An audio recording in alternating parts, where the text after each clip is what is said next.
known of each other for a while. Right. And, organic, like how I found you, like I told you, is through one of Bobby's posts. And you've done some smaller stuff, but I think the biggest job was the Jackson Farms. Yeah. For me, Right. for Basham Construction anyway. That was a cool job because that was just cool handrail. They had a huge loft and staircase. And what I appreciated about you immediately, and I didn't even know you that well at that time, which is a huge qualifier for me, is you're like, just give us some measurements. I'll get you an idea of the cost, and we'll go field measure it, and I'll send you a bill. That's the biggest thing I've learned is like going, like there's a lot of times people want you to come out and the price, and then they're like, oh, that's way too much. So now it's like, okay, send me some pictures, rough measurements. Here's where we're going to be at. And if they're like, okay, I can do that, and like, okay, let's come out and measure. Yes. Get the nitty gritty done, and then. So that style of business like clicked with me immediately. My foundation guy, Brent Hillock, same way. And those guys get all my business, all of it, because they know that time's valuable. Like I don't have time to send you 100 emails. I don't have time to send all these attachments and all this stuff. You guys get it. So that's what immediately I'm like, you're my guy. Like it takes a while for like a general contracting perspective to find your guys. Relationships, that's the biggest thing. Once you find someone you can work with, it's so much easier going forward. And ease of business. Right. I mean, the ease of business for me is worth everything. Well, it's just like the aquatic center, the way that works. Yeah, You're like, I need help. I'm going to Florida. Yes. Can you handle this? And you're like, I'm in Florida. It's like, well, when you get back from Florida? Yeah, like, and I don't have to babysit you guys. That's what makes this job fun. By the way, this is Ryan. I'm not going to get his last name pronounced correctly. Ferkingstad. Ferkingstad. You could see why, because I can't. I used to get in trouble in high school for substitute teachers. Yeah. They would butcher it. I'd be like, Ferkingstad. There we go. From Cascade Metals. So welcome to the show. Awesome. I've been wanting to have you on for a while. We took a small hiatus. Jeff had some back issues and ended up having a couple back surgeries, so he was out for quite some time. And he's family, so when family's down, we're all down. So we're glad to be back. We just did one that'll post here in a couple weeks with Cooper Livestock. So I'm excited to be back. I'm excited to have Jeff back. It's like having the family back together. So welcome. But yeah, the projects that we've done so far have been awesome. And I look forward to many, many more. We're getting into new home construction. Yep. We got a couple that we're almost ready to ink and get started. But I want all of our hand railing to be metal. That's yeah. Maintenance wise. Yeah. It's in right now, so everyone's taking the wood ones out. And it's decorative. Right. I mean, it looks nice. What I really like about how you guys do it is I've worked with other vendors, and it's not in the metal industry, it could be anything, where they make any changes to the scope of work, they freak out. They're like, oh my God, we got to do a changeover. Everything's the end of the world, right? Well, with you guys, it's like, no problem. We got to do this and that, but we'll make it happen. And if there's an extra charge, there's an extra charge. We all understand that, right? There's some guys that are just like, they get so caught up in those infinite little details that mean nothing. At the end of the day, you want your customer happy. You want the best product you can possibly get, and you want to rinse and repeat and do it again. That's really pretty much what it is. It's like I got one building up in it's Carmel, and the punch. I mean, I finished 6 months ago. Really? The punch list still. Like I got a text this morning. Hey, can you go back? And I'm like, damn. Yeah. And it's just over something small, like just like a seam. And I'm like, okay, well, I mean, I technically got a year, so I gotta, Oh, you got to service it for a it's year. a year warranty. So Gotcha. Yeah. You can argue it, and then like the superintendent on the job is just like, he's like, I get it, it's a pain in the ass. He's like, these other cut subs are like saying they don't even want to come back. I'm like, I'm just gonna do it. There's no sense in making your job easier. I want to do more work for you. Yeah. So it's just like, yeah. And it's little. That's what it takes. I mean, it's really the guys that don't squawk about everything get all the work. Right. That's just really it. And the grown men in this industry that have not grasped that, and they wonder why they struggle. It's because of that. Right. It's that little detail. Like, quit bitching and moaning. We're men. Let's go work. Like, there's going to be changes. We're in construction. Customers are going to change their mind. the last thing a customer wants to hear is, "Oh, this is really going to be a pain. This is going to cost more." No, who wants to do business with people like that? I don't. No. So I probably eat more like work than I need to keep customers happy. But at the end of the day, we're doing okay. And if I have happy customers, we're winning. That's the way I look at it. That's like, I'm not a change order happy. No. Like a lot of times, sometimes it's not worth the paperwork. Sometimes it's like, have a nice day. That when you was got on the ADA house. Yep. or AIA contracts and whatnot, and you got to do all these billing forms and everything's notarized, and it's like, it's a couple $100. I'm like, I'll just do it. Yeah. I don't want to do the bill. I don't want to run to the bank and get it notarized. Just invite me to the next project. Right. I'm like, just make sure I get the bid on your next one. Yeah. Yeah. Is that like, we don't get every job we bid on. I would just want to be invited to bid on it. That's really all I kind of ask for. But I've been doing it long enough now. I joke around where I've got my fired customers list. Oh, yeah. Oh, we do too. Let's talk about that for a little bit. I've often joked about this. I do not like, and I'll probably change my mind at some point, like the Google reviews or all those Facebook reviews, and whatever those are. I know so much about that now to know enough about that. How's that? You can fluff that. You can manipulate that. You can get a band of your buddies and just fling 1-star reviews back at the people you hate, and I know who you are. Because guess what? If you pay for it, you get to see that, by the way.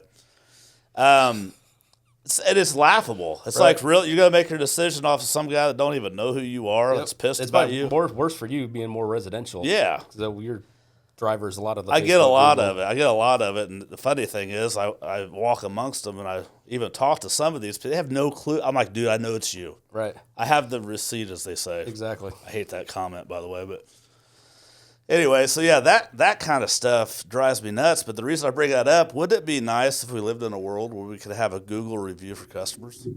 I've actually thought about creating a Facebook group. Like, this guy is, be warned. Right. Don't even touch this guy. Yep.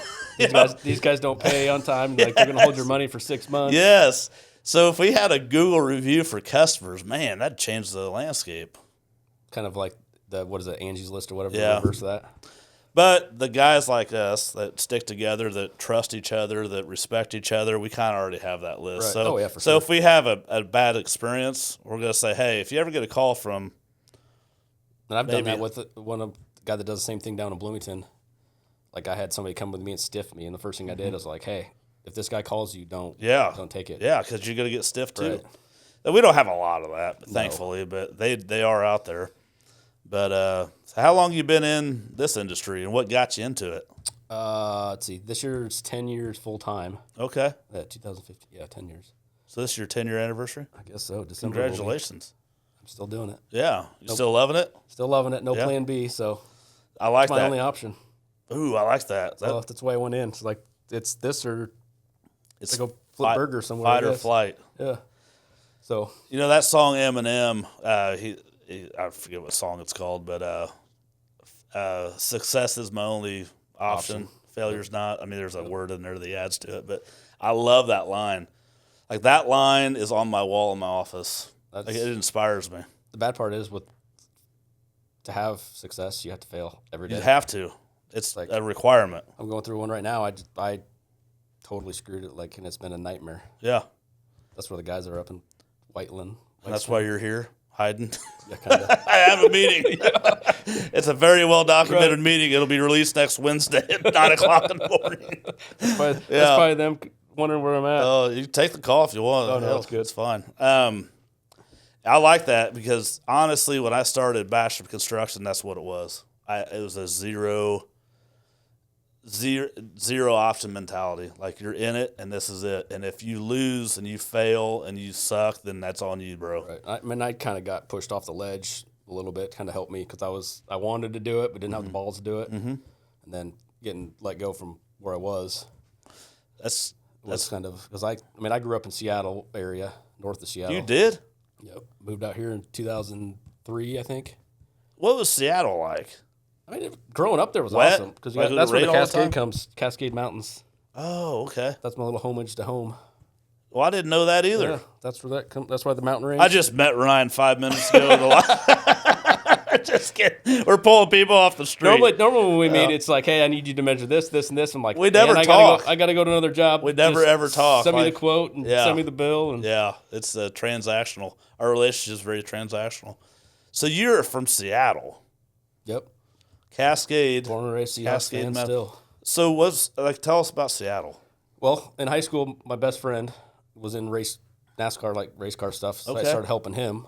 And before that, I'd never worked with metal. I was a wood guy. My dad was a wood guy. He was a painter. And I just working on race cars. All of a sudden, I'm like, shit, I like doing this. So like milling things down? No, like just fabricating, like bending sheet metal. Okay. Like welding parts on the frame, replacing frame parts. I really got into that. And then with him, I met other people racing and then got hired to do it full time in 2001, right before 9/11. Dang. And then because I was working for my dad, and 9/11 hit, that construction pretty much stopped. Yeah. And we didn't have any work. And then this guy offered me $500 a week to work on his kid's race car, which became one of my good friends. And he got a job driving out in Indianapolis. And then I moved out here with him. And so that's what brought you out? Racing brought you here? Yeah. So then you started family? Once family started, kids came, I was like, I don't want to be gone every weekend for 35 weeks. Because that's a whole different lifestyle. Oh, it was, and at that time, we're low budget, so I was driving the semi-truck. We were leaving on Thursdays, driving to Houston or Florida, race on Saturday night, drive home Sunday, tear the car apart, do it again, so you can do it again the next weekend. How fast could you, like say you just totaled a car, how fast could you rebody the car? Depends on bad. A lot of times it was like, let's grab the other one. Oh, okay. Usually had two for that reason, but sometimes you could do it in a week. Oh, it would take you a week? Oh, I had it down to what I think I was making at that time was like $1,500 a month. And I think I brought it down, I was like making like $1.75 an hour. Dang. Because we were averaging like 14 hours. I mean, it was fun. Yeah. It wasn't about the money. No. It's about the experience. Bunch of buddies. Yeah. Thrashing in the shop till midnight. We'd go out, grab beer or whatever. Yeah. And do what we had to do. Man. That's how I kind of grew up. Kirby Shue was one of my best friends growing up, and he had a shop, and that guy's a workhorse. I've not talked to him in, 15 years. But he was that way, just worked all the time in the shop, and all of us guys, Cokert and I, would go in there and drink beer and just watch him work. Yep. And it annoyed the hell out of him. But he enjoyed it, too, because he loves to work. And he'd have company, and he could, throw wrenches and shit at us when we'd get annoying. And he'd get annoyed that we'd drink his beer, so we'd have to bring him Busch Light, all that stuff back in the day. But so yeah, that's crazy. I didn't know that was your background, racing. Weird. So I did that till I guess it was almost 30, I think maybe. Okay, we're about the same age, right? You're 45. I'll be 46 in August, I think. I just turned 47. I used to have to ask my daughter how old I am. So I told the kids I'm about to cut my arm off and count the rings to make sure. They don't even know what that means. I'm like, if you cut a tree down, you can tell how old it is if you count the rings. Yeah. They're like, wait a minute. I'm kidding, but I think I'm 47. Anyway, I know I look like I'm 25. It's fine. Yeah, but then I went to a job. I worked for Otis Elevator for like 8 years. Oh, really? Yeah. That's how I got like the business construction side of it, like the upfront of like the contracts and submittals, especially in the commercial world. Yeah. Because like most of the time I got to do shop drawings and all that. Jen's dad and brother are both in the elevator industry. Bob has retired, and then Chip he's retiring as well, come to think about it.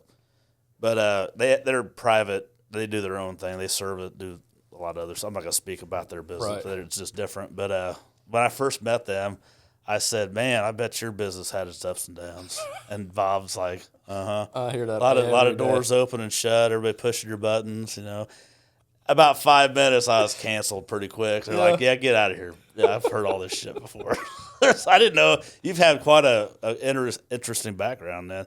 What made you, when you came to Indiana, what made that happen? This? Yeah. Basically, I mean, in my transition of like getting out of the race car, my dad, I grew up with self-employed parents, so it kind of comes natural. But it's like I always wanted to do that, so it's constantly trying to figure out what I wanted to do. So your parents are entrepreneurs? My dad is. My mom stayed home, okay. worked the books and stuff like that. Yeah, but still, she's part of it. So she's part of it. But yeah. So and actually, my 2 younger brothers both are. So you've had that environment your whole life. So I pretty much didn't know any better. I was the only one that really did like corporate America work, so I kind of learned a different side of it. I like what you said about you were kind of pushed into it because my story is similar. Oh yeah, I had an insurance. I had a job anyway. I was doing both, if I'm being honest, and it came to a head. We're like, we got to make a decision today. It was an uncomfortable office setting, you know. And I said, well, my decision's already made, and they're like, we figured so, and we parted ways that day. And that was the most nervous, exciting day of my life, man. I was freaking out because I'm like, oh, do I have this cush, you know? Mine was December 3rd, 2015. Mine's on my wall too. August. I should have the date memorized. It's literally on my whiteboard. I have not erased it. And that was 2019, something like that. I don't know. I don't even look at it anymore because I just keep going. Put your head down and keep going. It's irrelevant. That's then. It's like it's a bullet point in the everything else. It's just part of the story. But are the kids involved at all with the business? My son graduated last year, and he's now basically my main welder. Threw him into the here you go. How's that relationship? Good. Does he? How old is he? So he's 18. He's 19. So Bo is 15, and maybe you can give me some advice here. He thinks he's a big kid. He's my size already. He is the same size as a freshman. That's what I was as a senior. Mm-hmm. But he's also, as you're 15 and you're like starting to whatever bulk up or whatever, he's kind of getting that I want to be a man attitude and that ego, and he'll come at me and like I'm like, dude, just don't come at me like that. Like I don't want to unleash the beast on you. Yeah. He's like, Dad, I could kick your ass. I'm like, no, you can't. Ask your mom. I said, now maybe another year or two, but I got you right now. I'll go down to make sure I get you once. Yeah. Man, he's just tough. They don't have the difference with him and me is he doesn't, and my dad was this way. So my dad and my son are cloned, in my opinion. They don't feel pain. Like if Bo got punched in the face, he'd be like, I'm gonna kill you now. That's kind of how I am. If I got punched in the face, I'd be like, that hurt. Right. And then now I'm gonna kill you. But I'm like, damn, it hurt, man. He's like, I don't care. Like he'll walk face first into it. My sons, we're both pretty chill, so we never really had that like I'm not a fighter. I've never hit anybody in my life. Never planned to. I got punched in the nose once when I was little. I think that's me too. It didn't end well for the other guy. I twisted him into a pretzel, but we were best friends after that. But it's that, I don't know, that part of becoming a man, that maybe 14, 15 up to, I think Cooper said it best, like up to about 17 or 18. Those years are pretty important to keep your thumb on them. Because if you think that they can get away with that kind of behavior, then they just think it's okay. Right. Like they need to be set straight often. The daughter's not like that, but the son is. So, man, that's crazy. So he's a welder. Did he have to get certified and all that stuff? With our school, he went to Eastern Green.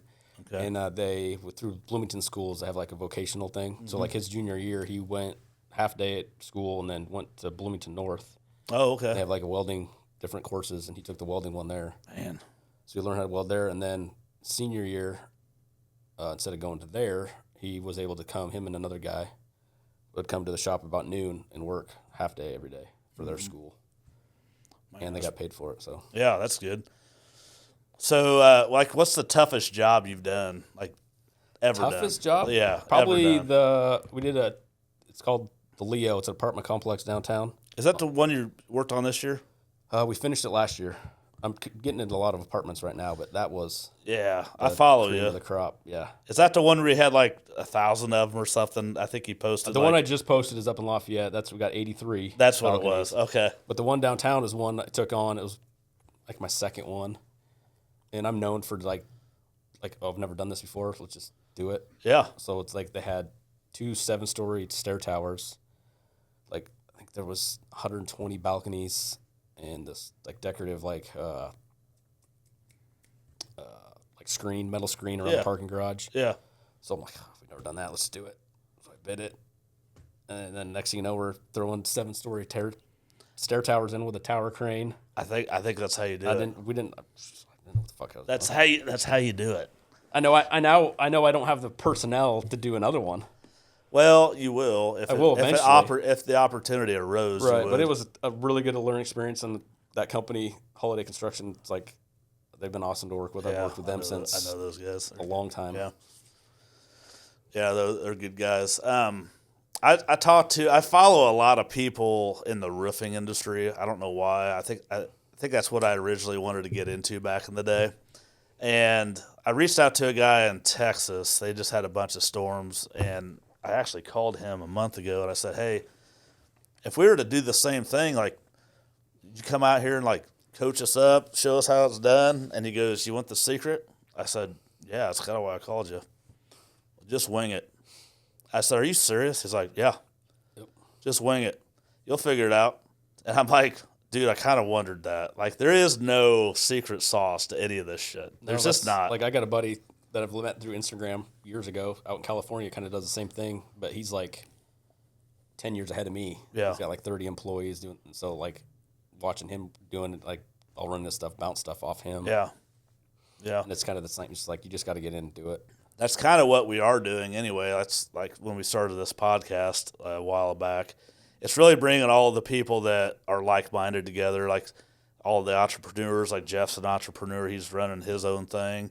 But all the people the good people that we can trust and rely on, that we, that's how you grow, to bounce these things off. And it's support too. Because you do need support whether you know it or not. Oh, yeah. Like, you'll get on a job, like you're saying, like, this is going to stretch me. But if you have like another sub that you know, or two or three, like, hey man, we'll make sure you get through this all right. Like, we're not gonna leave you hanging. Right. I think that's the secret sauce, is finding those guys. Like, there's other contractors or builders in town that I'm friends with. There's some that I'm not, just because they choose not to be with me. But I look at and I just met a couple young guys today doing the same thing I'm doing. They're younger, better looking. I'm like, damn, that's a little intimidating, But I love those guys, man. Instantly, I'm like, we're going to be friends. Yep. I mean, unless you don't want to be. Right, exactly. But from my perspective, that's another friend, another person I can lean on. The way I've always tried to look at that is like, it's kind of like golf. Like, your only competition's yourself. Yeah. Like, if you look at your competitors in the sense, as competitors, they're going to beat you. When I first started, I probably did, because when you first start something, it's like Alan Eshe says, you're taking a sip out of a fire hose, and that's pretty accurate. But man, once you finally figure out, hey, these guys are with me, not against me. Now, there's some that are against you. They are, but they're always going to be there. But they're going to be. They won't make it past the 3-year mark. Yeah. There's plenty of work out there for a lot of people. There sure is. And matter of fact, I like to collaborate with others. We're getting ready to build a new house for a couple in over by Raccoon area. And there's this deck builder. I'm going to get his name wrong. I think it's Zollner or something like that. He builds the most coolest decks in the world. They're all metal, but he uses Trex, and he puts patterns in it, and he takes his time. Like, that's all he does. I'm sure he does other things. I don't know him. But I said, I'd love to collaborate with that guy. We could build a house. He could do the deck. Yeah. I mean, we could build a deck too, but this guy builds like aluminum framed decks. We don't do that. Well, it's the same thing. You can build cabinets, but yeah, there you go. I mean, but exactly. It's fun to collaborate with other people. You got to find your niche. You can't do it all. Yeah, otherwise you're going to be on a house for a year. Yes, you got it, and people don't want to wait that long. And another thing, the people that like Cascade, you're the best at what you do. I try to be. So wouldn't you want to surround yourself with the best of as much of that as you could? Right. That's the whole mindset. You can't do it all by yourself. You're right.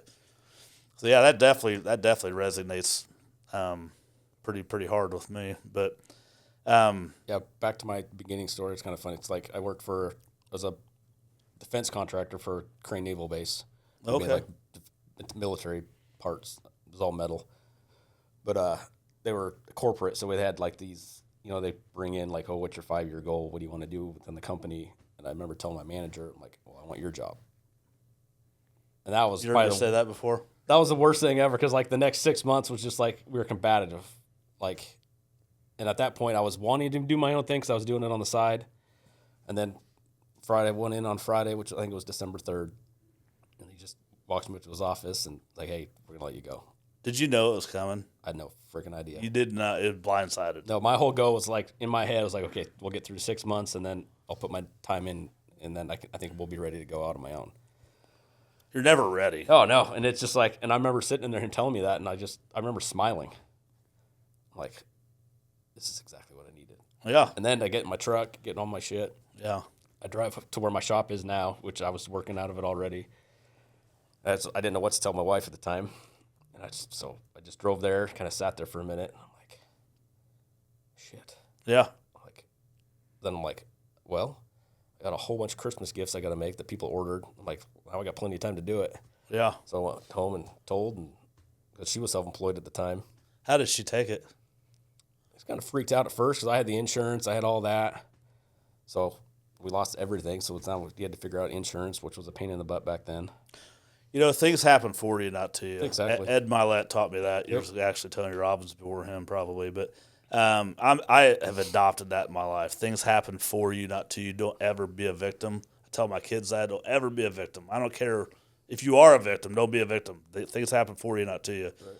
But that insurance part, that freaked me out too because I had the insurance, and that went away too. Yep. And then Jen reminded me. She goes, and maybe I'm not, this is maybe more for me than anybody, but she's like, you realize you pay for that anyway. Like, you just don't see it in, like, your check. Right. Like, if you're working for somebody. And I was like, oh. So, like, our insurance is like, I don't know, $1,100 a month for the whole family, for everything. And where I was working before, it was like $8. I just didn't know it. It was coming out of my check. Right. So I'm like, really, this isn't that big a deal. But for most people that are like, well, I don't want to be self-employed because I got to pay insurance or I got to do this. The worst is taxes. Trust me. Oh yeah. I walk into my tax. Well, I have two accountants. I walk in backwards and they laugh. I'm like, I'm ready. Just let me know. The best thing I did for taxes, because I used to freak out about them, but now it's not a big. Like I take a certain percentage out of every check I get, and it automatically goes to an account. Yeah. So when tax comes, it's like whatever. I started off on the wrong foot. I had some bad advice, and we all do. You change, and I'm not mad at those people. It's just it's how you learn. Like you said, failing is how you learn. That's how I learned too. It's the best. It's the best education you can get. Yeah. Year 1 and 2, when that tax bill comes, and you're like, I don't have that. Yeah. or it's, man, I got a little scratch in the bank. You feel good for 24 hours. Hey, go ahead and get that guacamole, kids. You don't need to ask for the price. All of a sudden, oh, shoot, you got a big tax bill. There's more coming. Oh, there's employment tax. Oh, there's all kinds of tax. You pay your payroll. You think nope. There's taxes behind that. Then there's work with all the stuff behind that. Yeah, don't get me started on. Oh, it's insurance nuts. Is the worst. Yeah, insurance and taxes and insurance, and it's not for the faint of heart. And if you ever have to use insurance, I haven't. You're like I had 2 claims last year. Yeah, that they turned me down on. Oh, so here I am paying like $20,000 a year for insurance. Dang. And then they say, "Oh no, we're not covering those." Which that was another $20,000. So it's like I just spent $40,000 on insurance and have nothing to show for it. Yeah, it's like I always joke. I just want to win the lottery so I can become self-insured. Well, that would work. Have you ever noticed? Maybe it's like taxes. Even like I'm sure you have an attorney or two. Like I bounce stuff off our attorneys. Like if you have a bad customer experience, whatever. Like, hey, what are my options here? I've never used it, but I've always found, and it's not the tax people or the lawyers or any of those people's fault, but I find that we're doing the work. Oh yeah. So, how could you ask them to do the work because they're not you? Like if you wanted to submit a claim or whatever, they're like, all right, pull all these documents together, all this stuff together, and bring it to me, and we'll see what we can do for you. I'm like, that's daunting. I'll just let it go. Like that's too much shit to deal with. And then they're like, sorry, you're not covered for that. You don't have this, or this writer or whatever. So the whole, as a young entrepreneur, sometimes you're like, well, I've got an attorney, I've got a tax person, I've got that guy. Yeah. Well, that's great, but just know you're doing all the work, and they're gonna help facilitate it. Yep.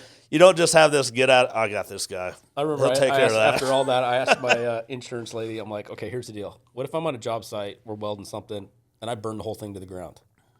What's going to happen? They don't know. They don't know. She They never don't. answered me. Yeah. She's never. I have no idea what will actually. There's happen all these circumstances. They're like, well, if the sun was at 12 degrees and it's January and Christmas was good, you might get. I have all this insurance, but I really don't know what it's good for. Yeah, and that's the scary part. Taxes are similar, and again, I'm not. I love our tax people and I love our attorneys. Everybody, I'm not. But sometimes I think taxes are so complicated that I'm not sure everybody truly knows all the tax codes, all the things you can and can't do. I mean, can you imagine being in that industry this time of year with guys like us?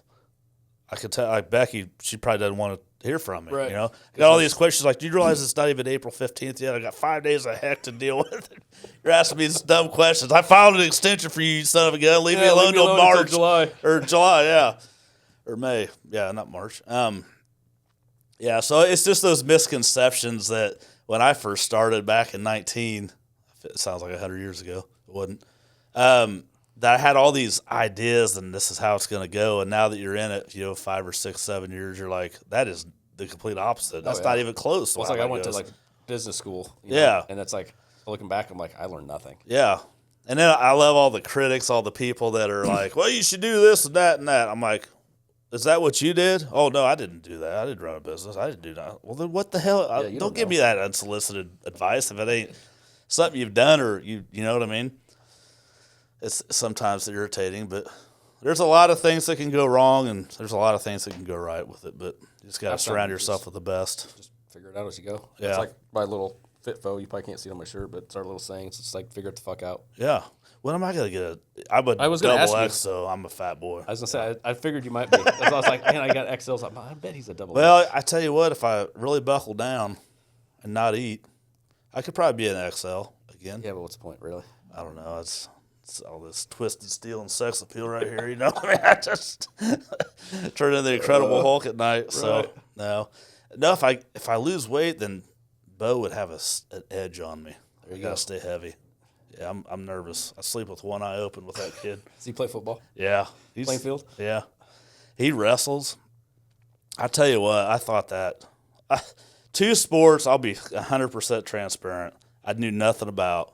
And I dogged on them for years. Actually, 3. I'll put swimming in there as the third. But soccer and wrestling. Wrestling blew my mind away. Oh, I've known my best friend who works for me now. That's what he did. He wrestled. I mean, I wasn't like talking smack about it. I'm like, it's wrestling, whatever. Right, whatever. There's so much to it. Bo will tell you, you don't ever stop. Like Coach Jones, thankfully took over the Plainfield program, and he's gonna do wonders with it. So he's rebuilding a program. But Bo's first year wrestling, and he's a bigger kid. He was in the 215 class, and he only weighed 205, but that's the weight he wrestled. And he was a freshman, he'd always wrestled juniors. Like there wasn't that many in there. So he'd always had the underdog, which is a good thing. He won one match, like outright, like dominantly. And I was like, that's pretty good for your first year. 1 out of, I think, 7 or 8. But the conditioning part of it is what I'm getting at. It is intense, man. He's coming back soaking wet. He's like, Dad, we don't ever stop. We don't ever stop. Track, you stop. Football, you take a break. Wrestling, you don't stop. Oh, you go. And this kid's like getting down, and I mean, he's flexible. I'm like, this is going to serve you well. So I'm super excited to see this year's football season. He's put the work in. He's taking it serious. I'm super proud of him. I will tell him this, but he'll be way, way, way better than I ever was, which is what you want. Exactly. But so get that scholarship, brother. So you get some free schooling. Construction's a little rough, man, contrary to what people think. That's why my son just threw him right into it. What? So does he wrestle too? No, he doesn't do it. He played football, and that was it. Okay. Did you play these sports? I played baseball. Oh, really? You strike me as a baseball guy. See what I did there? You strike me. Guy. Yeah, that's all right. The little ones are little guys you got to watch out for. My mom wouldn't let me play football because she was afraid I'd get hurt. You might hurt other people. I might have. If I had to do over again, I probably tried. They're like, no, the tough guys are the littler guys. They'll whip your butt. they get low, they're strong, and That's my buddy Justin's. Like he's shorter than I am, but he'll fold me up like a pretzel. oh yeah. So, but so you have a good year so far in terms of business, or has this year? It's been good. Like I don't know if you've noticed. Like I've quoted a lot January, February, but nobody's. Yeah, let's talk about that. Everyone's like in a holding pattern. We're in the same boat. I'm really scared that it's going to come 3 weeks all from at now, once. and they're going to be like, "Okay, we want you here. We want you here." And I'm be like, no." Yeah. I think that's for everybody. That's when I say that's good to hear. It's only because I think it's for everybody. I keep looking at my quote stack, and I'm like, I've quoted a lot too. Started following up on a couple of them. They're like, "Oh, we don't know yet. We don't know yet." Yeah, obviously, I think we know why. Right. It's anytime you change, it doesn't matter what side. You got that first year is going to be a weird year. What are the banks going to do? Yeah, it's all about financing. Yeah. It is a little nerve wracking. I'm not much into politics, to be honest with you. I don't know enough to have good conversations. Is what I'm trying to say, but I like the idea of getting us, if this is what's really happening, just getting us backed out of debt. Like my business, I pride myself on not having a whole lot of debt. Right. Doesn't mean everything I have is paid for. That's not what that means. Sure. But what I'm very mindful, like I'm not going to buy this piece of equipment till I get this done, right? I'm not going to overextend myself for many reasons. But this year, what you said, we've quoted a ton of stuff. We're starting new home construction up again. We're getting into roofing. Obviously, we're doing our remodeling stuff, but it has slowed down. We're thankful. We're busy. We're booked. I mean, you got to get on to book with us. Right. Same with you. But I don't take that for granted. I don't like wake up and shout it from the mountains. Oh no, I don't say that. Like I know that could disappear pretty quick if you don't handle it right. But I am concerned about like all the tariffs, all that stuff. A lot of people don't even understand what tariffs are. So educate yourself on that if you don't. But it does make a little sense as to what he's doing. But what he's doing, like long-term wise, yeah. Like I'm kind of probably the same with Paul. I'm like, yeah. I know enough to get myself the same in trouble. Here. Yeah. And there's no, I mean, we're not going to get canceled. Right. For God's sakes. We got 8 people that listen to this. We're going the right direction of getting things more made here. Yeah. Like everything's, I don't know, I did a lot of restaurant work, and just the amount of time it takes to get stuff from overseas. Yes. I don't care about the tariffs or how much it costs. But in a construction, time is money. Yes. And when you got tile that takes 16 weeks. Yes. Or we had one in Bloomington a couple of years ago. It was, I don't know what kind of wood floor it was, but I think it was right before COVID or right when the beginning started. So, I was holding on to the ball game, but it flooded and it wiped out the whole first floor of the restaurant. Oh, man. So they had to order new, but it was like 16 weeks. So here's a restaurant owner was 2 weeks from opening. So he couldn't open because he can't open. Yeah, they got no floors. Yeah, and then but with no floors, you can't put booths in. You can't. Yeah, they didn't inspect final food, all that stuff. Yeah, man, yeah, that's nuts. And even like right in metal right now, I mean it goes up and down daily. But like I how at the apartment complex we're doing now, I had to order. It was like $100,000 worth of aluminum. Yeah, and she's like, you need to order it now because it's going up 4 cents a pound or whatever next week. She's like, we don't care if we deliver it to you, but you just got to order and get your down payment in. So I'm like, okay. Yeah. And now, if I look at that, it's like, ooh, thank God. But now, as of I think last week I looked, steel's higher than aluminum right now. Oh, is it really? It's so weird. Yeah, I don't know. Like again, I'm not gonna get too deep in the weeds politically, but it's like if you do all this change and it's necessary for the country, like the balance sheet, whatever you want to call it. My fear is after that term's over. What happens? Yeah. I just don't like this whole. We got to just do the complete opposite. I miss the days where it was America, man. Yep. And I do remember the days where it didn't. I mean, yeah, you wanted this guy or that guy. It didn't matter who was the president. Yeah, really, it's just we're about America, and that's what I want to get us back to. I mean, I think we've taken it to the nth degree in the wrong direction. We got to bring that part of it back. Exactly. Hopefully that's where we're going. And I do truly believe that once you get that change, like it doesn't happen overnight, I think it will be better for everybody. But I think this year's going to be a little like on the pause. Yeah, like hurry up and wait. Hurry up and wait. I mean, yeah, same here. As long as you expect it, you're not going to be surprised anyway. Yeah, Yeah, I probably would have paused a couple projects, but And I don't know about you, but like a lot of times when I bid a job, it's a year before, and it's like material pricing is pretty tricky. So yours is that far A lot out. of them, yeah. Yeah, Some of them aren't, which is nice, but there's some like you get and you're like, oh crap! Like you try to go back and they'll have contracts. Yeah, they don't want to pay more. They've already budgeted, so you're kind of you got to eat it. You got to eat, so you kind of game plan like that when you're quoting jobs. It's like, okay, is this year? Is this next year? Yeah. You so like guess. You and I stuff, it's pretty like I need it in a 30. It's like, hey, I can look it up. Like here's what it is. Yeah. We order it next week. We're good. Yeah. Do you do a lot for just guys like us, or do you do more commercial? I'm pretty picky. Okay. On That's residential stuff now. Yep. Like I remember with COVID, I freaked out and I was like, I wanted that with commercial because I thought it was going to fall, and so I got a whole bunch of residential stuff. Yeah. It was a nightmare. Yeah, the residential is, and I think most of it's like if I'll do residential, but I want to work through you. I don't want to deal with the homeowners anymore. Yeah, that makes sense. Yeah, as long as you're separated from it, that like does work for you. I work for Bobby. That's pretty much it. Yeah. Really. Well, we're thankful that you do because you do wonderful work, especially like our remodels, like basements and lofts and all this, like that big farm office we did. Mm-hmm. You know, I never did get pictures that I need to and post that. That was I got a couple. I use it as examples for people. Do you? That's an awesome job. I want this. I just talked to Dean today. Matter of fact, the guy that owns that place. But yeah, that was probably one of my favorite like commercial jobs that we've ever done. That's one I used that as an example for the one we just did for Bobby that I screwed up. That I just redid. Yeah, but that's how I found it was through Bobby. Yeah. So thanks, Bobby. I appreciate that. But we'll keep you busy on the residential side, and the commercial stuff. Hell, bring us along for that.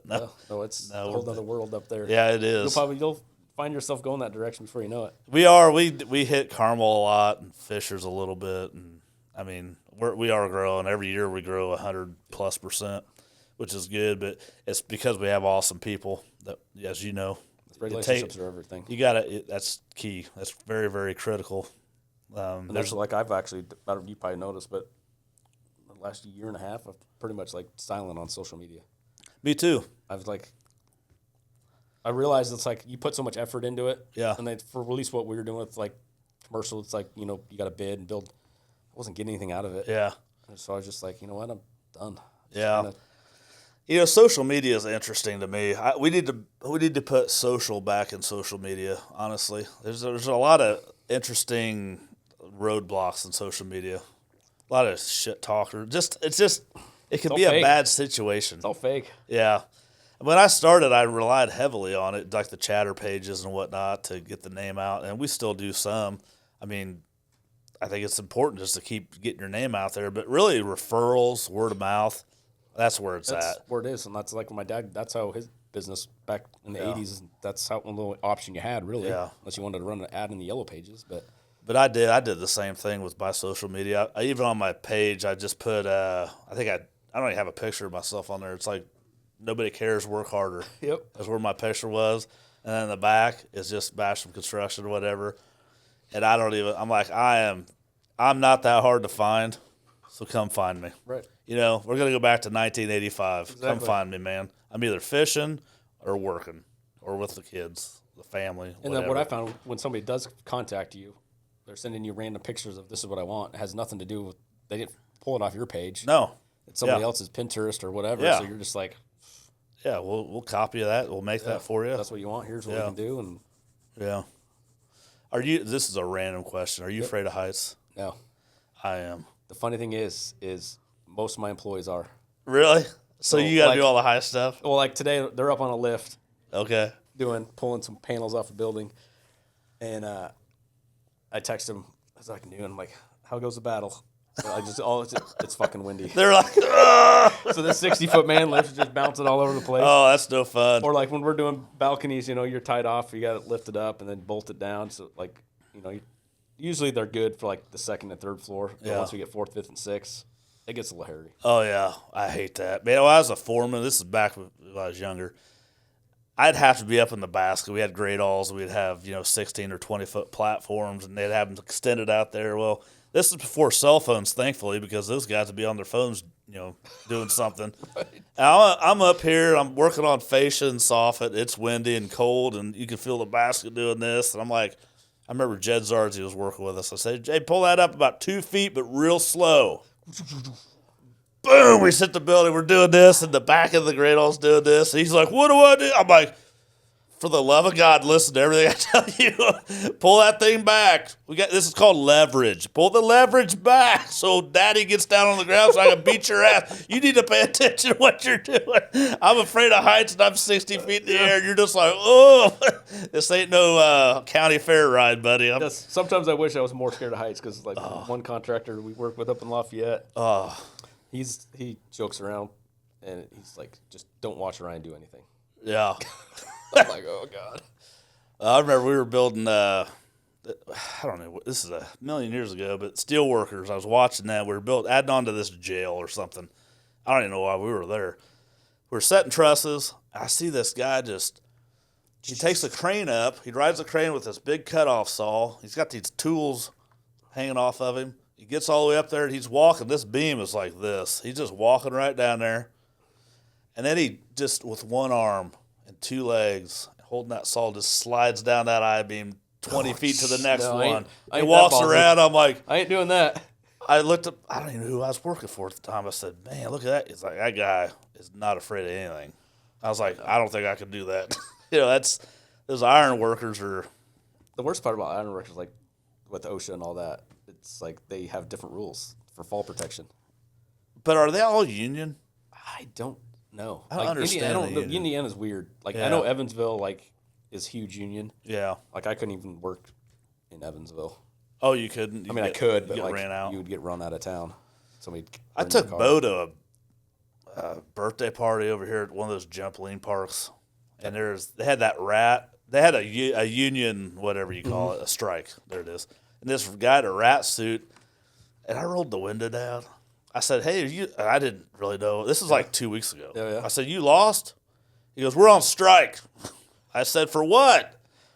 He's like, "Blah, blah, blah." I said, "Hell." I said, "We're all hiring, bro. If you need some work, we're hiring. You don't have to stand out here in your Mickey Mouse costume." And I drove off. I thought I was going to get my ass beat. Oh, they're coming after you. I was like, I get so sick of this. We're going to work extra hard not to work. That's what you're doing. Oh, yeah. Because of money. I get it. I don't know. Maybe I don't get it. But well, I mean, like when I worked at Otis, the office was non-union, but the elevator union was. It's like there's some rules that are pretty. I remember one instance. I can't remember what they wanted to lay off somebody or a couple of people, but they were above certain number of people they didn't want to get rid of. Mm-hmm. Like you won't know. You got to do an order. Yeah. You got to let these. So at the time that guy, he's like, well, screw it. They laid off every single mechanic, and then hired them all back, the ones they wanted. Really? Because it's just plug and play. Yeah. That's how the union is, I guess. I don't know enough about. I don't know if it's that way. That was before the whole right to work thing passed too. So I mean, it's probably a little bit different, but I don't know. The only union experience I really have is when I used to work for FBI Buildings and then Aspen Group. I was a foreman, and we'd build. We'd do all the church additions. We did a lot of work. I learned a lot there. Everybody was union but us, and I remember in Crete, Illinois, it's the most rough. It was just a rough job. I mean, there's guns. It was just bad. We hated going there, but we'd get in there. We did all the steel studs.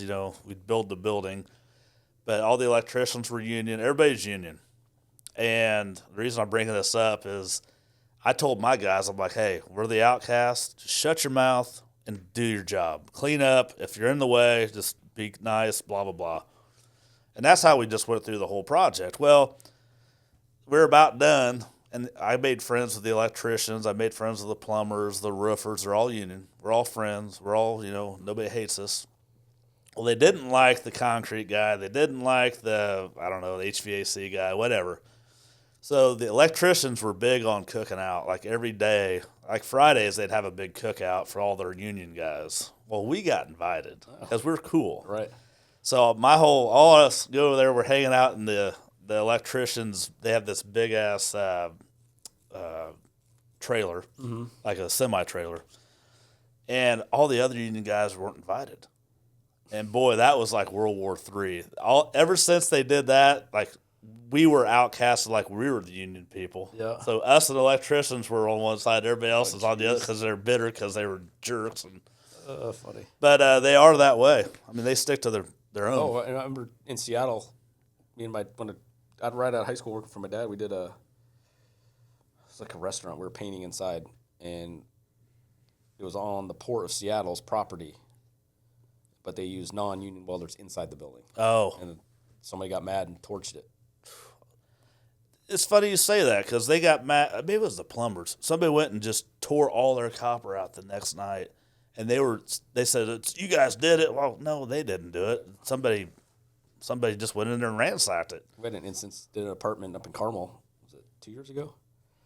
That we were there doing the balcony, so pretty much everything's finished. They're doing, turning the water on and all that. Mm-hmm. Well, like we were going into every balcony, and there'd be a puddle of water on the 5th floor. Oh. Like, hey, you got water in 504. And I'm like, what the hell's going on? Yeah. He's like, well, our plumber, he was like just contractor and had hired subs to do all his work. Mm-hmm. Well, he went out of business in the middle of it and didn't pay half of them. So they went out there, and there's PEX in there that didn't crimp. They glued like the toilet valves shut or open. Oh man, just tortured. Like they did all the. It was bad. Yeah. So I mean, and then you turn the water on the 5th floor. It's got to go somewhere. Wow. It was a nightmare. Man, we've all had nightmares. I've had a few construction nightmares. We did a job downtown Indy, and I'm not gonna name who we did it for, but we got it all the way drywalled. We're getting ready to paint, and somebody went in there and just with sledgehammers and busted open cut water lines, went in the box and just snip, snip, snip, snip. It was live. I don't know how they didn't, die. I went in there, I'm like, what in the heck? Like your worst nightmare just happened. Yeah, I could not Like imagine. you're ready to paint, you're thinking about getting out of here. And you're starting over. And I'm like, we got to chase that. Who knows what water lines are cut? Yeah, you got to start over. So yeah, we had to start over, and that was not a you get paid twice deal. Nope. Yeah, that's when you take it right up the what. Oh, that'll learn you real quick. Yeah, so things happen for you. Not everything that happens for you is fun. No, it's not. But you'll never forget it. You'll never forget it. You learn through it, and you work through it. And you didn't like my kids knew about it. Jen knew about it, but I didn't talk about it. I'm like, what am I gonna? I'm not gonna sit here and bitch and moan about it because that's wasting time to me. Yep. I'm like, this sucks, and the quicker we get it done, the quicker it's a memory. That's how I looked at it. But yeah, I didn't go to college, but I've paid enough in mistakes to have paid for college, and I've got a better education for it. I didn't technically go to college. I did online, so it's a little bit different. But well, it's still college. Did you finish? I finished, yeah. Well, good for you. Then you went to college. I did. But I said I didn't learn anything. Oh. Business-wise. Doesn't really compute. What you learn in school doesn't really compute to real life. No. At least in the construction world. Yeah, it's hard to take advice from someone that hasn't done it. That's one thing that I've learned. Like, it took me years to learn, and people have told me this. Like, hearing people that's been in business, and it doesn't have to be the same thing, but it can be something similar. That's where you learn. Well, it's like I tell people now, like, should I go to college? I'm like, what do you want to do? Yeah. Do you want to be a doctor? Yeah. Go. If you want to get in business, go be in business. Yeah. Go work for somebody. Like, most people now hire based on experience, not what school you went to. Yeah. In a general trades type business, marketing. Brad Kuhn, I had him on a while ago. He ran for school board, but I follow his stuff. And he comments time to time, but he said something that registered about college. He's like, guys or gals that don't want to go to college and maybe want to become an entrepreneur. I'm not getting this word for word what he said, but find a company that is 10, 15, 20 years away from retiring and work for them, learn from them, and then maybe start your own business or buy their business or whatever. I thought that was pretty good advice that he had there. Yeah. That's like a lot. When I hire somebody, like my first thing is like, here's the deal. If you're not screwing up, you're not going to make it here. Yeah. So don't be afraid. If you screw up, just deal with it, move on. Yeah. I'm not going to dwell on it because I'm going to screw up so much stuff that you're going to have to redo because of me. Yeah. And like the worst part about my screw ups, it's on the shop drawings or whatever. Yeah. I'm like, here, go build this. We get to the job site. Yeah. Oh, I missed a measurement. You know what's funny? I sent a project to you the other day.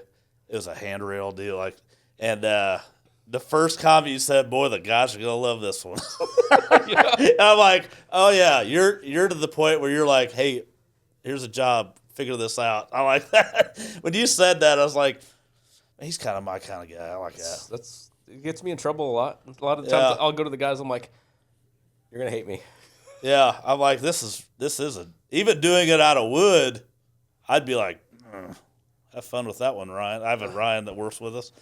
He does a lot of our trim work. I'd be like, Ryan, you're gonna have fun with that one. Well, that was just like that pool grate thing. Oh yeah, pictures. We finished that yesterday, by the way. I looked at. I'm like, so I got there and I'm like, what in the hell am I gonna do? Yeah. And I started thinking about it, looking at pictures. I was driving home and I was just like, all right, it's gonna either do this or it's gonna do this.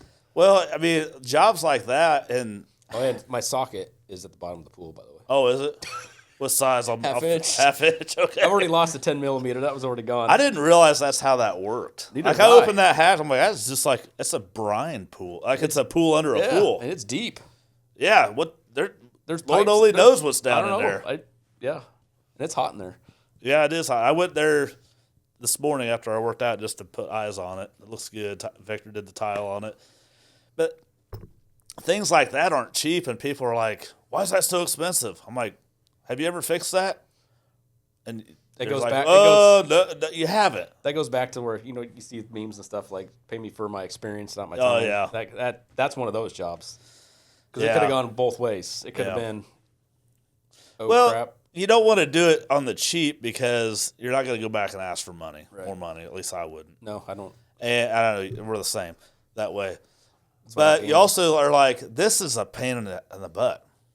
So you got to pay for your time. And I've got to have to meet 4 or 5 different people here at random times of the day. A lot of times it's after 5 or the weekend, and we got kid activity. We got all kinds of stuff. So I used to do all that for just free.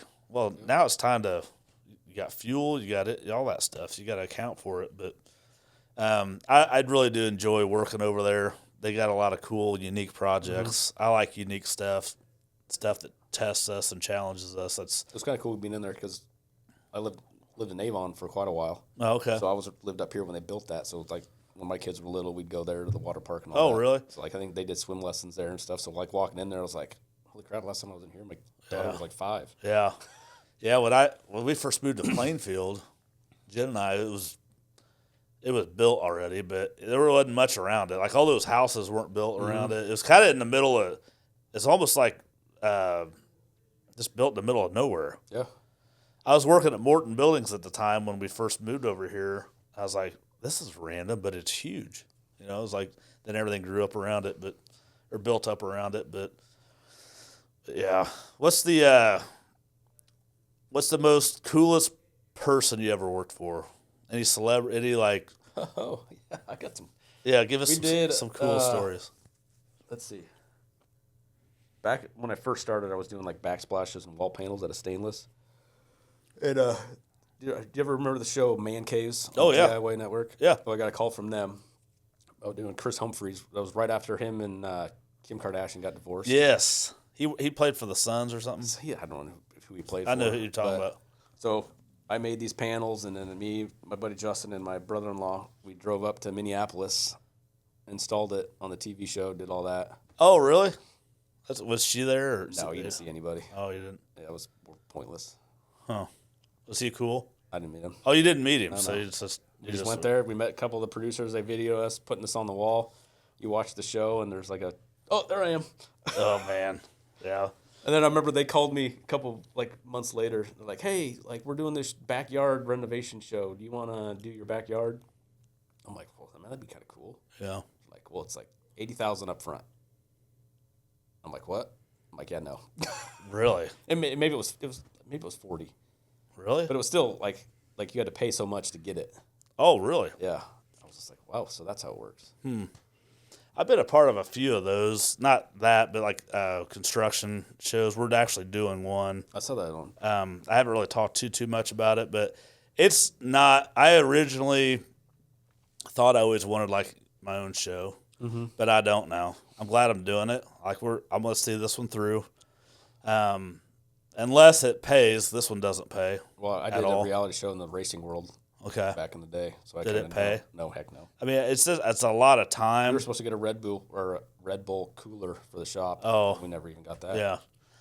So it's a time suck, really. But it's kind of cool if you want to document a job like that. Right. But it's really, I don't know. I'll let you know in 5 years if it was worth it. Right The worst now, part about mine is I can't even show my kids mine. We did 8 episodes on CMT. oh really? And you can't find it on YouTube. We've called MTV. You can't find it at all. They don't have any. Like, I'm like, man, this sucks. Yeah, because you want your kids to have it. You want to look back on it. And I'm like, I want to see how weird it looked. Yeah, how much hair I had, how skinny I used to be. No gray hair. Yeah, I don't have any gray hair. I don't think. I tell you what, the lady that cuts my hair, I said I'll tip even. Best I'll ever tip is if you tell me I don't have any gray hair and I'm not balding. So every time she says, "Man, you got the best head of hair," I'm like, "There you go." Shit, I can't do that. I look down. I'll get home and my kids and Jen, they just berate me. You old man. Yeah, they're mean. Not really. No, that's they're fine. nice. You got to banter. Yeah. Anyway, so what's the rest of the year look like? Full, busy? Right now, I feel like I am. Yeah, we are too, but I don't ever it's still that count my chickens. There's until still I start. that cloud of like what's going to happen, what's going on, that uncertainty. How do you deal with uncertainty? I don't let it bother me. Yeah. There's nothing. I can't. If I can't control it, it's just day to day, just figure it out. Control the controllables. Yeah. I mean, there's times where I don't know, I've woke up in the middle of the night freaking out just because, like, when you're at work for yourself and that's all you do, I think it's pretty natural to feel like that sometimes. I think you need to feel it, and not often because it does wear on you, but I think you need to feel it a few times a year. Oh, I get it's like I was telling one of my guys when we were driving up this morning because he was talking and he's in business school at IU, talking about like starting a business, and I'm like you just go into it. There's no plan B. Yeah. And you're gonna have days like if you're not comfortable like having $60,000 in debt. Yeah. And payroll's coming up and you're 2,000 short. Yeah. That's normal. Yeah. Like, you got to get comfortable being uncomfortable. Yeah. Because that's the way your life's gonna be. Yeah. Some days it's great. Like you can have $100,000 in the bank one day, and then all of a sudden you're like, oh. Here's a tax bill. Hey, Mr. Or you got to Tax buy this guy. material because haven't got paid this quick. Yeah. It's just a revolving like. Yeah, it is. And everyone always is like, oh, it must be so nice. Like, you got these nice truck. You must be rich. Oh, yeah. Oh, my gosh. Yeah, you must be loaded. Let me tell you about this. That's my office on wheels.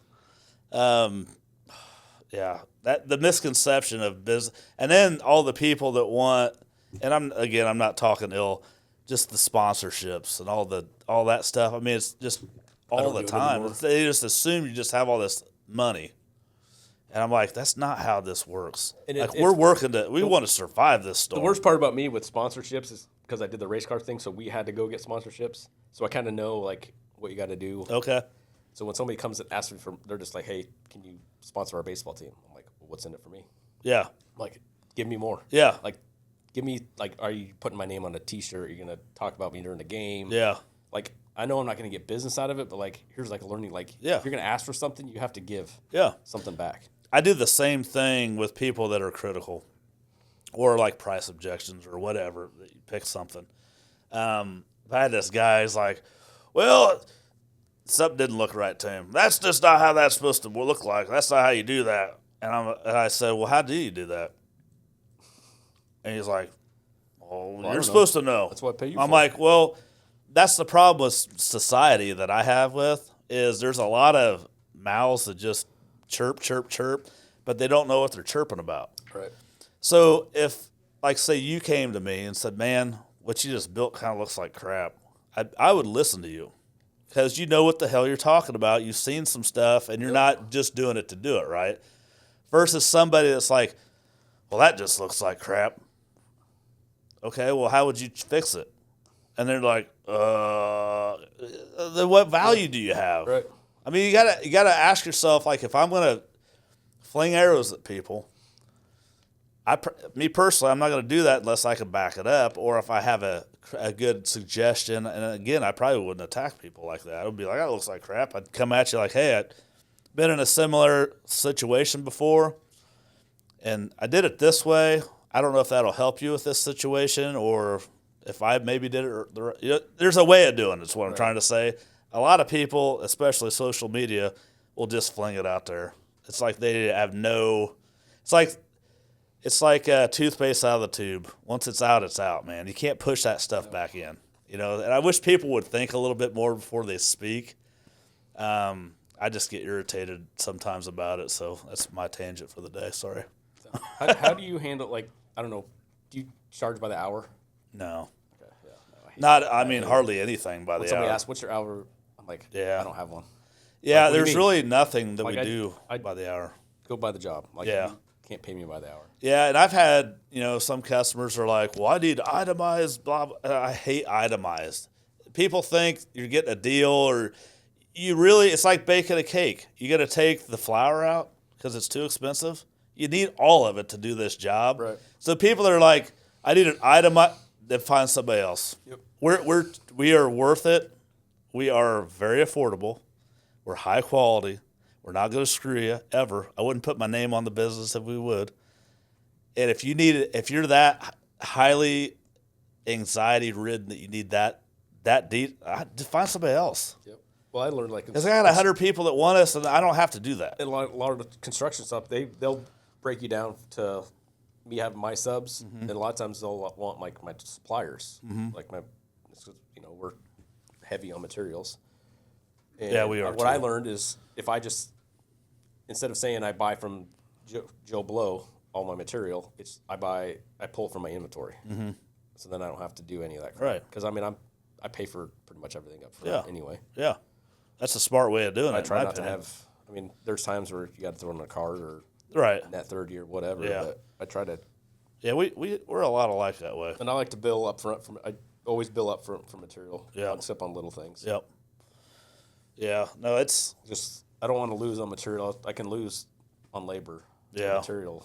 Yeah, there's a lot of stuff we just eat. Like I said, we're very customer focused. Like, I want happy customers, and if we make some money along the way, that's a bonus, right? Yep. As long as our bills are paid and we have happy customers, and we're doing the right thing. That's why I have core values. Yep, I exactly. hammer that with a lot of customers because if you're getting into a price war, there's really no price war in construction the way I look at it, because you get what you pay for. Right. And that doesn't mean if you pay $1 million for a house from this guy and an $800,000 house from this guy and it's the same house, you're getting the same. You're not getting the same house. Right. You get me. You get my team. You get all of our experiences. You get all of our subs. You get all of us is what you're getting, right? Yep. You're not just getting the transaction. If that's all we are, I'll find something else to do. Like, I want to make a difference. I want to be like, man, if I have construction, we're going to call those guys because they have our back. They want to give us what we want, and they're not going to screw us. We're going to be here for you. You mentioned you have a year-long, what do you call it? This, you have to be there. You have to service it for a year after it's Yep. done. Warranty. Thank you. Ours is almost infinite. Yep. I mean, if you put a hole in the wall, we're going to charge you for it. But Right. if it's something we missed, we'll come back and fix Oh it. yeah. or- It's they say warranty, but it's just for like wear and tear type. Yeah, they say the warranty is only as good as the company backing it, Right. and that's us, and that's you, right? There's still like restaurants that I've got friends with a couple owners that they'll call me with stuff that we did back in 2015. Hey, this fell off or whatever. I'm like, all right, I'll swing by and have lunch and fix it. Yep, and it's the little jobs Right. that lead to the big jobs. I learned that. I learned that when I was in my teens. But yeah. Anything else? What do you do for fun? Work. That's what I do. That's all I do. I keep telling myself every year, I'm like, I'm going to golf more this year. I'm going to Yeah. golf more. Then the year comes, I'm like, man, I got 2 in again. I heard a meme or whatever that golfing's for guys that can't fish. I can't do either. I can't either. I still I'm try like, to play so golf. what do we do? We I just still work. play to golf. I still try to play golf. I can't golf to save my life. I can't hardly fish either. I just like going out there in the sun, yeah, drink have a beer. cigar. hanging Yeah. out with some buddies. You a cigar guy? I'm not. Not. We need to get you into cigars. You're 45 now. You need to be into that bad habit. It's like My collecting. son is. Is he? Yeah. It's How funny. old's your son? He's 19. 19. He turned 18. Went Oh, and that's got right. my logo tattooed on his arm. and Really? Started smoking cigars. It's like, who That's are a you? good kid right there. What's his name? Evan. Evan. Good job, buddy. I wonder what kind of cigars he likes. I don't know. I'll have to bring you some. Take to him. My ex-wife's fiance gets them for him all the time. Oh, really? Yeah. I'll come home and I'll have like the citronella candle on the back. I got a bar on my back patio. Mm-hmm. There's a citronella candle, and I'll come back and it's just full of. I'm like, Like, really? Like, Don't off you the empty side this of the thing? deck right there would be fine in the dirt. Yeah. Yeah, why are we collecting these ashes? Yeah. Anyway, yeah, no, we probably had to do some more fun stuff, but It's fun in the time. I love working. I don't know about you. A lot of times on the weekends, if the kids are gone or whatever, I'll go to the shop and just work. Yeah. Clean it up, bitch about how nobody else cleans up. Yeah. My least favorite thing to do is be in the office, though. I struggle. I hate doing quotes. I hate being in the office. I like to be out in front of people. That's where my biggest struggle right now is I keep saying I need to replace myself in a sense. Yeah. Because I like the field part of it, but I also like some of the office side of it. I mean, I could get into the office side if I don't know. I hate it. I'm an administrative nightmare, man. I always have been. Every organization, I've always been the top sales guy everywhere I've been, and I've always been labeled an administrative nightmare.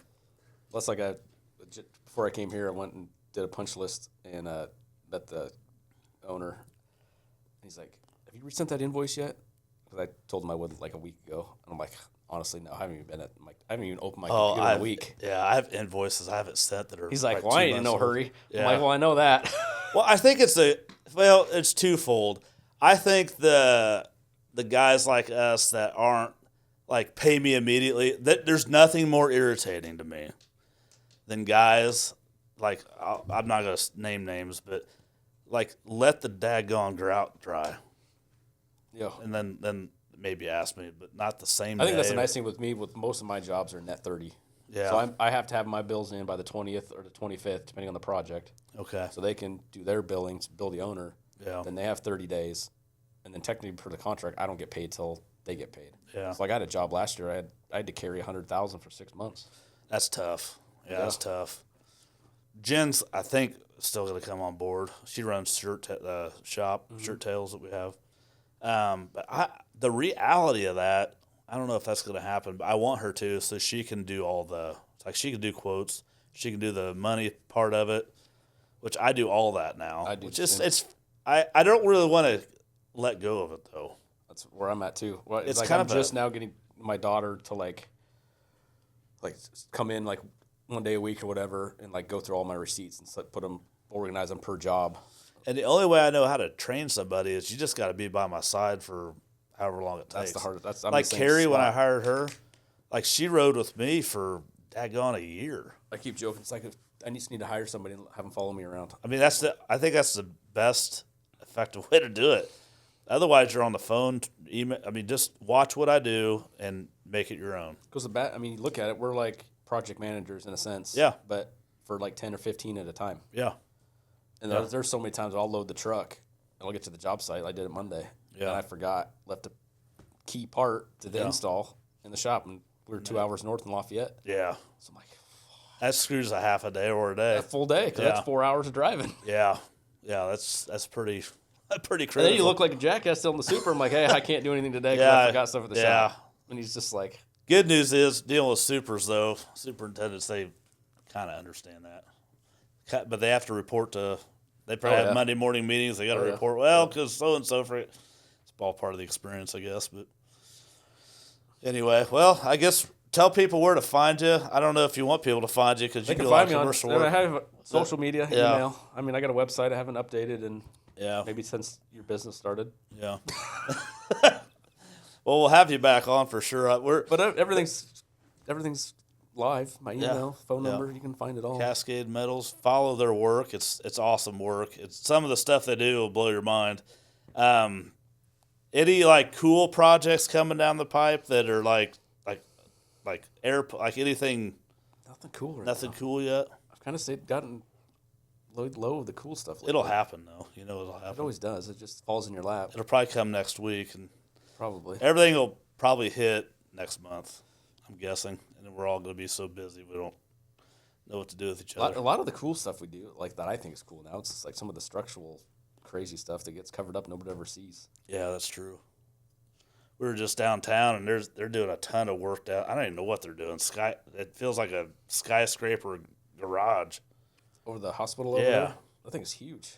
I mean, they have fire trucks constantly pouring water just for fire prevention. It's just it's crazy down there. Yeah. Like one of my favorite projects is the fountain room down at Garage Works, the restaurant. Oh, okay. We did all the metal work in there. You did? But the second story, all the structural steel we did for that, and that was the first time I'd ever done like a big mezzanine type thing. Oh, wow. And we go to there often. I like going in there looking in, and I'm like, all the cool stuff, I can't even see. Oh, it's all covered up. Yeah. Huh. Well, go to the garage and check your work out then. Yeah. Well, I appreciate you coming on. We've been yapping for an hour and 15. That's kind of the sweet spot till somebody tells us different. But we'll have you back on you get this these fall. Calls all the time? Oh, yes. Why are we getting all these? I don't answer my phone anymore. That's another thing. I would have put a PBA out saying, don't call us, just go to our website and email us or text us. I need to change my voicemail just to say, hey, I'm not answering my phone. If you're a real person, text me or email me. That's real talk. That is a thing. I mean, I get 30 a day. 30 a day. I don't check I have right now 711 unread voicemails. Yeah. 711? Yeah. How's your storage on the iPhone, full? you can't. I don't know. I keep waiting for it to get full. You sure that thing ain't full?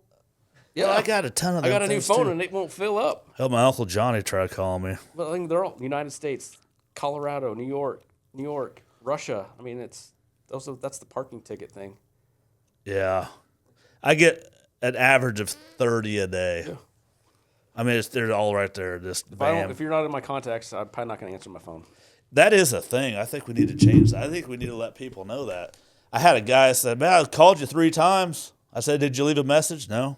Did you text me? No. I'm like, you got lost in that. How do we stop that? We got to stop that. The worst part is, like, my biggest mistakes when I started my business, I used my cell phone as my business phone. I still do. Yeah, so that's why. Because it's online everywhere. If you Google your name or Bash Construction, what popped your phone number? Everyone's got access to it. Yeah. Which you want them to. I mean, but then you get all the spammers. It's a double edge. And then I get the texts too, like, "Hey, got this health care for this." Yeah, let's put some of these online. Maybe they'll stop if we do that. Think they will? Probably. Let's do this one. You want to? Let's do this one. Oh, a consolidation loan. Ooh. That's open enrollment. I could get $84,000 right now for $600 a month. I want that. Please call me back. Get out of here. I don't have time for your God dang. Yeah, you want a bathroom, kitchen remodel? I'm your guy, but I don't need your loan consolidation. I don't have any loans. I got a house. My buddy that works for me, he figured out that if you say a swear word when you answer the phone, they just hang up. They do? Yeah. So I told him, like, you just need to start answering the phone. How the fuck's it going?